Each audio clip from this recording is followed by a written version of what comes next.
നമസ്കാരം. ഫുട്ബോളിൻ്റെ മറ്റൊരു വീഡിയോയിലേക്ക് ഏവർക്കും സ്വാഗതം. ഫുട്ബോൾ ലോകത്തെ ഏറ്റവും പുതിയ അപ്ഡേറ്റുകൾക്കായി ചാനൽ മറക്കാതെ സബ്സ്ക്രൈബ് ചെയ്യുക. കേരള ബ്ലാസ്റ്റേഴ്സ് പരിശീലകൻ ഡേവിഡ് കാറ്റിലെ പുറത്താക്കിയതായി റിപ്പോർട്ടുകൾ.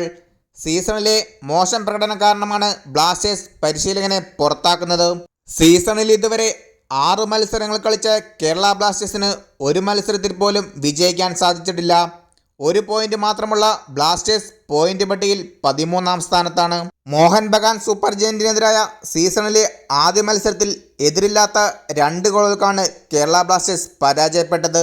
മുംബൈ സിറ്റിക്കെതിരായ 2ാം മത്സരത്തിൽ എതിരില്ലാത്ത 1 ഗോളിന് പരാജയപ്പെട്ടപ്പോൾ ഇന്റർകാശിക്കെതിരെ 1-2 ഗോളുകൾക്കായിരുന്നു കേരള ബ്ലാസ്റ്റേഴ്സിന്റെ പരാജയം. ചെന്നൈയിൻ എഫ്സിക്കെതിരായ മത്സരത്തിൽ ഏകപക്ഷീയമായ 1 ഗോളിന് പരാജയപ്പെട്ടപ്പോൾ പഞ്ചാബ് എഫ്സിക്കെതിരായ മത്സരത്തിൽ 1-3 ഗോളുകൾക്കായിരുന്നു ബ്ലാസ്റ്റേഴ്സ് പരാജയപ്പെട്ടത്.